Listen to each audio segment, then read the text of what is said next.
Vamos a platicar un poco sobre qué es esto del control de las emociones, que para contribuir a nuestro tema de inteligencia.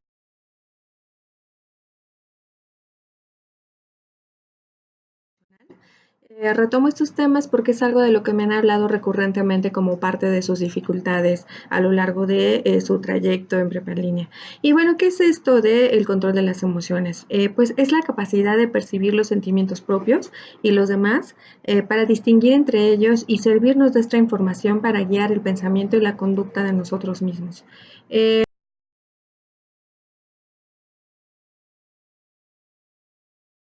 ¿Cómo controlar estas emociones? La gran pregunta es, ¿controlar es igual que evitar? No, de acuerdo a la Universidad de Stanford, las personas que tienden a disimular sus emociones no reprimen sus emociones negativas o su expresión, ¿no? Es decir, por ejemplo, aunque la disimulen, o sea, no demuestren físicamente que están enojados, el ritmo cardíaco, la conducta de su piel, muestran las mismas reacciones fisiológicas. Quiere decir que aunque lo controlemos, esto no es lo mismo que evitarlo. Controlar nuestro enojo, por ejemplo, no es lo mismo que no enojarnos. Sí,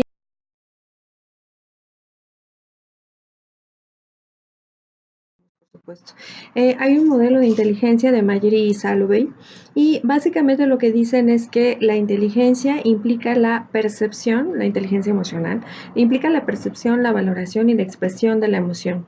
Esto se nutre de cuatro habilidades. Una es la habilidad para identificar la emoción en sus estados físicos, la habilidad para identificar las emociones en otros, sus obras de arte, lenguaje, conducta, la habilidad para expresar emociones adecuadamente y la habilidad para discriminar entre expresiones precisas o imprecisas de las emociones.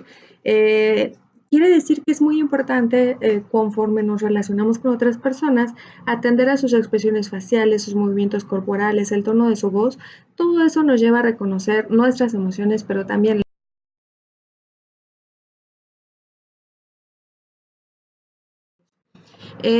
parte de esta inteligencia emocional entonces supone, primero, la facilitación o la asimilación emocional, que es tener en cuenta que los sentimientos, ¿no? Influyen sobre nuestras acciones y nuestros razonamientos. Entonces, es mala idea tomar alguna decisión precipitada en medio de una situación agitada o de enfado. Es mejor tomar un descanso, sentirnos mejor y después tomar cierto tipo de decisiones. La comprensión emocional implica anticipar, pero también pensar en retrospectiva sobre nuestras acciones y los sentimientos de las personas para pensar en sus consecuencias, en las consecuencias de las acciones. Esto es algo que hemos visto a lo largo de nuestras sesiones de habilidades socioemocionales, de nuestros módulos de trabajo, pero es muy importante que la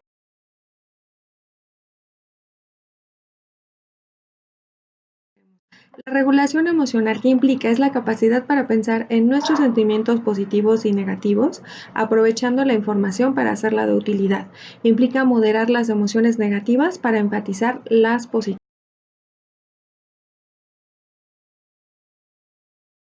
Imagina tener un control El proceso. completo de tus emociones. Si te sintieras enojado, poder calmarte. Si te sintieras nervioso, poder relajarte. O si te sintieras deprimido, poder alegrarte. Esto es posible. En este video te enseñaré cómo puedes desarrollar tu inteligencia emocional, lo que evitará que tus emociones negativas te sigan dañando, y en lugar de eso, aprendas a usarlas como herramientas para guiar tu vida.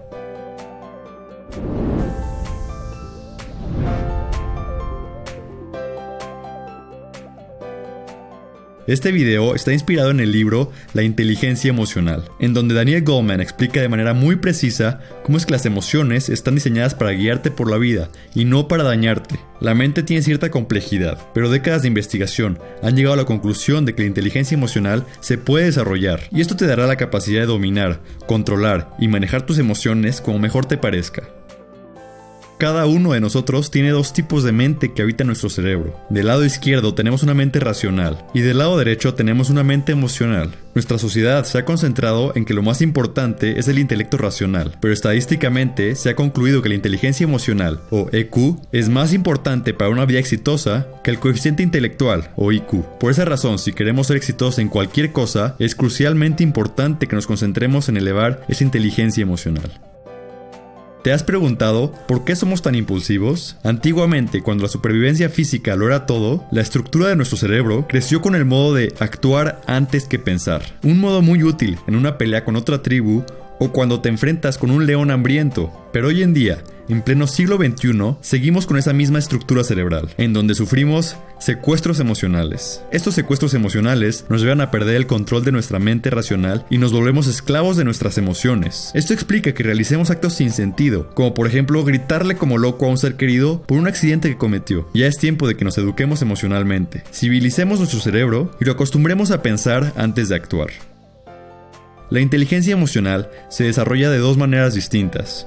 La primera es estar consciente de tus propias emociones. Esto quiere decir que te vuelvas un observador. De la misma manera que cuando ibas al zoológico de niño e identificaste a los animales, mira, ahí está el tigre, ahí está el oso, ahí está el canguro. Ahora tienes que volverte un explorador de tus emociones e identificarlas cuando aparezcan. Mira, ahí está el enojo, ahí está la frustración, ahí está la alegría. Por más ridículo que suene, esto simplemente significa que tienes que entrenarte a reconocer y etiquetar tus sentimientos y emociones. La segunda manera para desarrollar tu inteligencia emocional es regulando tus propias emociones. Esto significa que al sentir un sentimiento o una emoción, tú decides cómo vas a responder en los siguientes segundos. Tú tienes la capacidad de ordenarle a tu mente emocional que se haga a un lado y que la mente lógica retome el control del barco. Para darte un ejemplo, imagina que estás manejando en la ciudad y un coche se atraviesa de manera muy imprudente enfrente de ti. Nuestra primera reacción es explotar contra el conductor y gritarle toda clase de insultos. Tu miedo desencadena una lluvia de emociones negativas, enojo, frustración e ira. Pero recuerda lo que aprendiste hoy y haz lo siguiente. Primero, tienes que reconocer las emociones que estás sintiendo y etiquetarlas. Y luego, date cuenta que tú tienes la capacidad de tomar el control sobre tus emociones. Respira lentamente del 1 al 5 y deja que tu cuerpo estabilice la presión arterial. 1, 2, 3, 4, 5. Durante este proceso, tu mente racional retomará el centro de comando de tu cuerpo y reaccionarás de una manera mucho más lógica y prudente, evitando perder el control ante el secuestro emocional. Las dos cualidades, identificar tus propias emociones y regularlas, son habilidades que dependen de una buena comunicación entre tu mente racional y tu mente emocional. Es fundamental que para evitar problemas, fortalezcas la relación entre estas dos partes. Entre mejor se comuniquen tus pensamientos y tus emociones, mejores decisiones podrás tomar. De manera diaria, practica esos principios y muy pronto comenzarás a notar un cambio radical en cómo te relacionas con tus emociones. Por otra parte, una mayor inteligencia emocional también equivale a mejores habilidades sociales. Al reconocer tus propias emociones, podrás generar empatía con otras personas. La empatía es la capacidad de apreciar e intuir lo que otras personas están pensando y sintiendo. El desarrollo de la inteligencia emocional te convertirá en un detector de sentimientos no solo en ti, sino también en otras personas, lo que te permitirá entenderlas mejor y establecer relaciones mucho más sólidas. Esto significa una mejor relación con tu familia, con tus clientes y con tu pareja. Al estar trabajando con tus emociones, notarás que hay otra habilidad muy importante que estarás desarrollando: la persistencia y la automotivación. Una lección muy importante que nos ofrece este libro es la siguiente: fallar está muy bien, significa que estás más cerca de conseguir tus objetivos. Esto básicamente quiere decir que te vuelves un optimista. En la escuela nos castigaron mucho por fallar, nos acostumbraron a pensar que fallar era muy malo, pero la vida es muy diferente. Fallar es necesario para desarrollarte y crecer en cualquier aspecto de tu vida.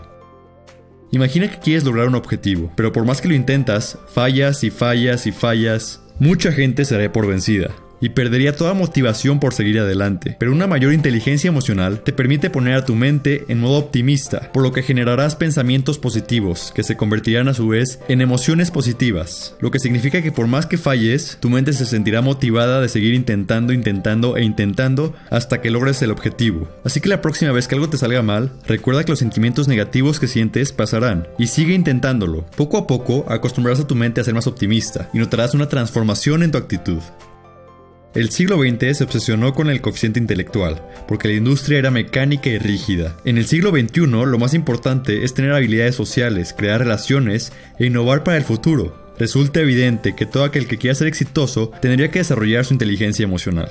Nuestro cerebro es extremadamente flexible. Podemos mejorar la relación que tenemos con nuestra mente emocional y usarla a nuestro favor. No estamos condenados a una vida sumisa a nuestras emociones. Podemos cambiar si lo deseamos. Lo más fascinante de la inteligencia emocional es saber que las emociones se pueden utilizar a nuestro favor.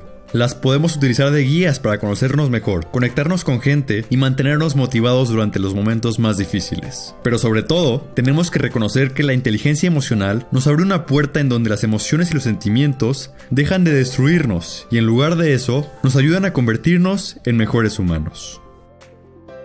Gracias por ver este video. Espero que te haya servido y haya despertado tu curiosidad emocional. Si te gustó, por favor suscríbete a nuestro canal y compártelo con alguien que se pueda beneficiar. Recuerda que cada semana tenemos un nuevo episodio, así que espero que nos puedas seguir acompañando en este viaje de desarrollo personal. Nos vemos pronto.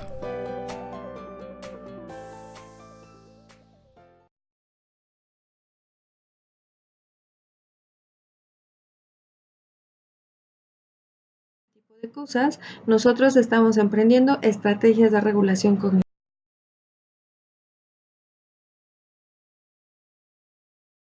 Y pues bueno, básicamente podemos identificar 9 estrategias de regulación cognitiva, algunas asociadas a emociones negativas, a desajustes emocionales, depresión y ansiedad, y algunas relacionadas a situaciones positivas de autoeficacia y bienestar.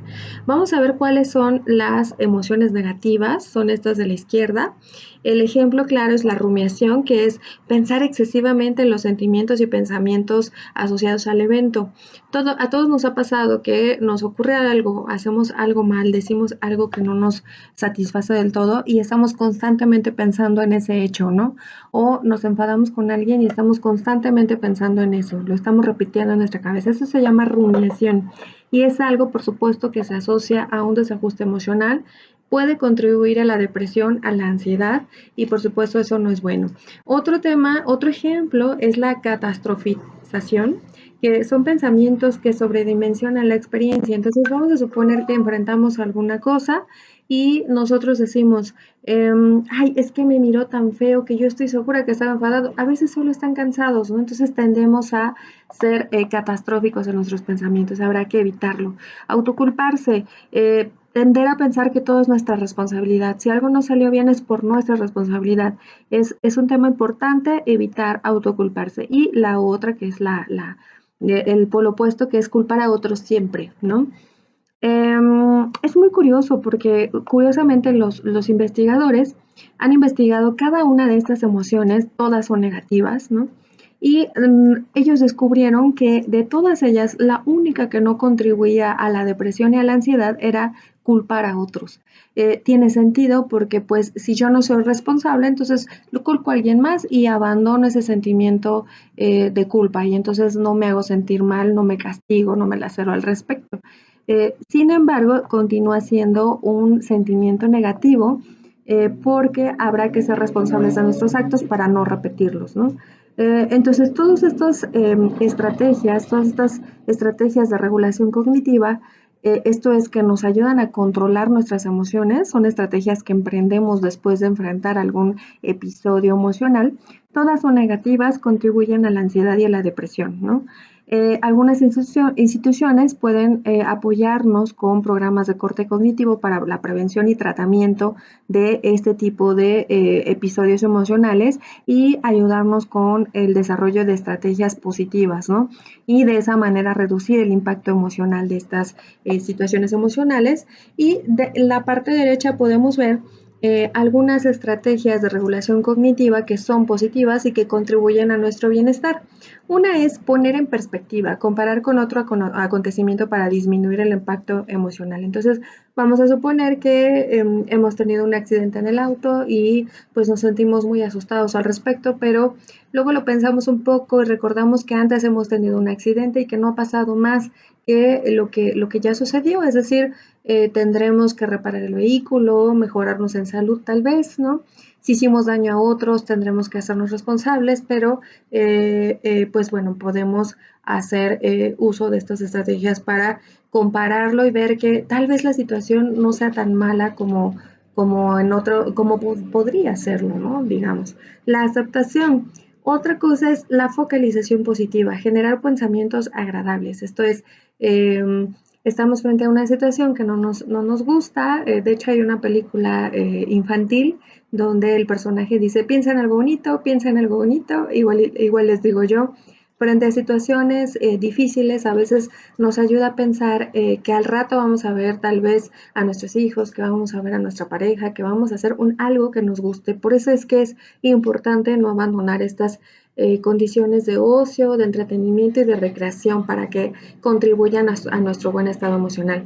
La otra es la reinterpretación positiva, es decir, frente a un escenario negativo, pues reinterpretarlo a la luz de la experiencia y lo que ha aprendido sobre esta experiencia negativa. Entonces es una reinterpretación positiva.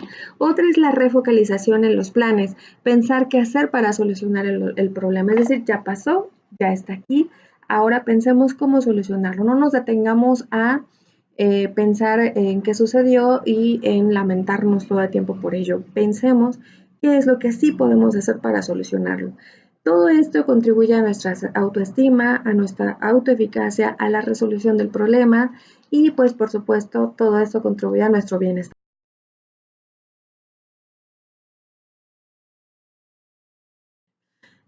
Estas son algunas de las fuentes para la creación de este recurso de apoyo y recuerden que cuentan conmigo en el proceso. Gracias.